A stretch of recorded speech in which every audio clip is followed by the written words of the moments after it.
c'est votre premier voyage en Algérie ce mois de novembre à l'occasion du Salon du Livre.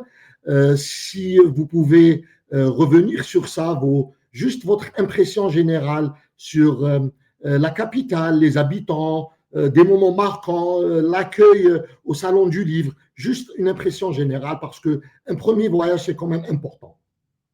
Oui, alors c'était extrêmement important et c'était un moment très important, un honneur et une joie d'avoir été invité. Alors évidemment, je tiens à préciser, hein, ce ne sont que mes impressions. Je vais vous parler quand même du SILA. Il faudrait imaginer, enfin l'audience, les spectateurs le savent sans doute, mais le SILA, c'est plusieurs stades de football remplis de stands de livres. C'est pas comme le Salon du Livre français ou le Book Fair à Londres. Il s'agit vraiment d'un salon ouvert au public. Et avec un public. Alors pour moi, ça a été, parce que j'étais assis en train de signer mon livre, faire des autographes, ça a été de voir ces jeunes femmes en hijab courir l'une vers l'autre avec des livres à la main et avec cette joie qui montrait le livre qu'elles venaient d'acheter, un peu comme si un chercheur d'or avait trouvé une pépite. Et quand je parle de livres, je parle de livres, je ne parle pas de bande dessinée. Et pour moi, de voir cet enthousiasme pour cet objet imprimé, pour ce savoir, c'est un choc, parce qu'on ne verrait pas ça en France, et encore moins aux États-Unis, où j'ai enseigné 15 ans aux États-Unis, les étudiants ne lisent plus. Donc ça a été vraiment fantastique, après des conversations aussi avec ces jeunes femmes mais la jeunesse algérienne en général, ceux à qui j'ai eu la chance de parler, qui parlent un anglais parfait. Et ça aussi, c'était extrêmement impressionnant. Un anglais vraiment très précis et apparemment appris en Algérie. Donc ça a été des rencontres fantastiques. J'ai aussi eu la chance de rencontrer des intellectuels. J'ai rencontré, pour moi, une grande rencontre, on en parlera peut-être plus tard, c'est Hosni Kitouni, qui a écrit un livre fantastique qui s'appelle Histoire, mémoire de la colonisation. Mais j'ai aussi rencontré Amir Nour, qui a écrit un livre incroyable sur Gaza. Alors, je ne sais pas si on peut le lire, mais ça, c'est le titre en anglais, The Monstrosity of Our Century. Et donc, il y a eu un sorte de foisonnement intellectuel. J'ai rencontré le professeur Hassan Arabe, j'ai rencontré toutes sortes de personnes. J'en oublie, et je m'en excuse d'ailleurs.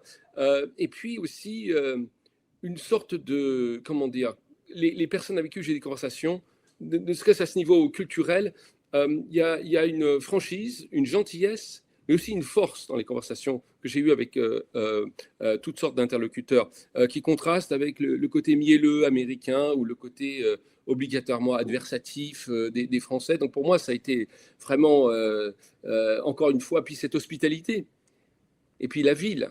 Donc moi, j'ai grandi dans des villes éminemment touristiques, à Paris, à New York et aussi à Londres. Et là, il y a vraiment un lien, j'allais dire, organique entre la population et ces monuments, ces mosquées, mais ces musées.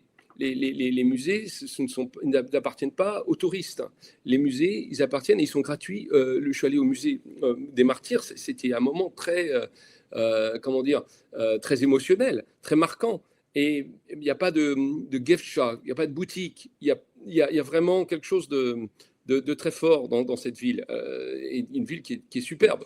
Donc, j'ai vraiment eu des impressions, disons, très positives. Et j'avais envie de dire, j'écrivais à un ami journaliste, que finalement, il faudrait le dire à Paris.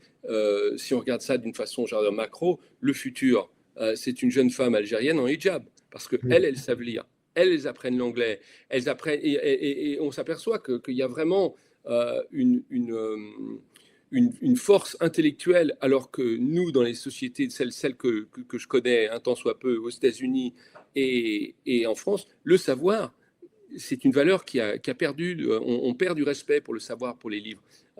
Et ça, c'est pas le cas, en tout cas pour autant que je sache et pour autant que je l'ai vu et observé aussi là. Voilà, je m'arrête là. J'aurais d'autres choses à dire, mais je vais quand même vous laisser poser des questions. Ça nous fait vraiment plaisir d'entendre ça, Olivier. Bon, je rajoute juste un autre parenthèse par rapport aux jeunes filles que vous avez rencontrées pour vous dire que statistiquement, les femmes algériennes sont classées deuxième au monde en termes de taux d'universitaires par rapport au reste. Donc, en tant qu'ingénieur, médecin et tout. Donc, ça explique un peu ce que vous avez vu comme intérêt au livre. Par rapport à l'anglais, effectivement, l'État, déjà, il a décidé il y a 2-3 ans que l'anglais soit enseigné à tous les niveaux de l'enseignement, mais aussi, je dirais, à mon avis, parce que même si l'État a fait un effort, je ne pense pas que l'infrastructure elle est complètement prête. Je pense que aussi il y a un intérêt personnel de la jeunesse algérienne par rapport à cette langue. Il doit y avoir des raisons par rapport aux relations algéro-françaises qui se passent très très mal certainement.